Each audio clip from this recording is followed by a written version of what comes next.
Welcome back. Now we'll be discussing power and energy as nature guides you. In this section, we'll be having nature guiding the way with power, energy, and resources. One of the good ideas is to find yourself in nature, planting your feet into the ground and taking a survey of what you have to work with. For me, I have an abundance of clay. So I'd take a look at what I have and do soil tests and do different types of brick tests. Having clay as a resource has given us an amazing outlet to create this mix of cob. First, we started off by making test bricks, and test bricks are basically a mix of sand and clay without the straw, just so that we can see how strong of a mix we want, where we're taking either one part of clay, 2 parts of sand. In this case, on this one, we have 3 parts of clay and 1 part of sand.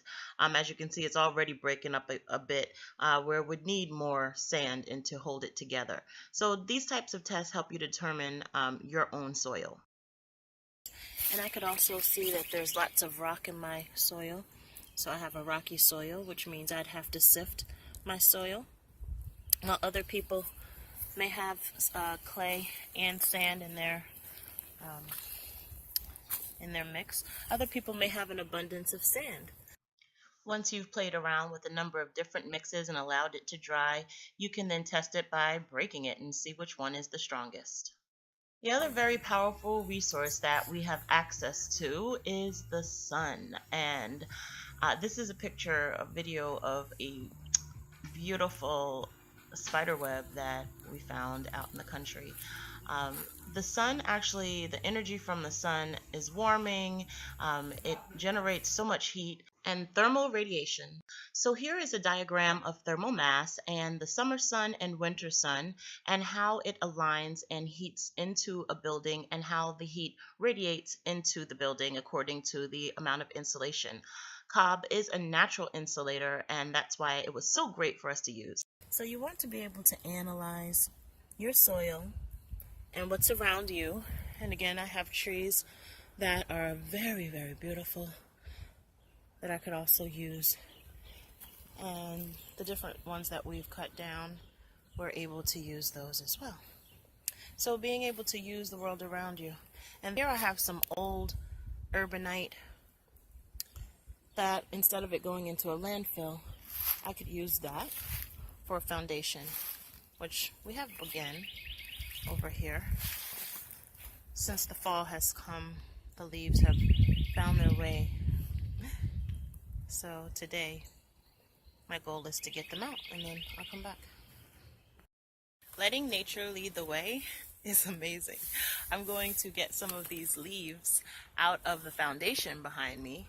The sun is just rising, and this is where I would want my sun to be when I wake up and start working. So this is a great way for me to be able to visualize where the sun is coming from and what direction that is coming from to shine onto the building.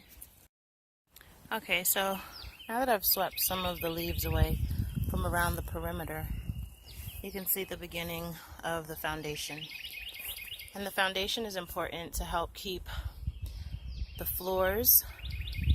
The foundation is important to keep the walls dry and to stop any type of erosion.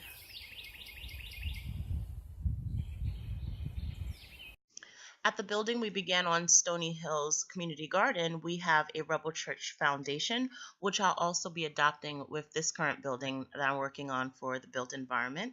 And as you can see, we have corrugated pipe, which is wrapped in landscaping fabric, and we dug down to the frost line so that the building will not be shifted when it's freezing weather.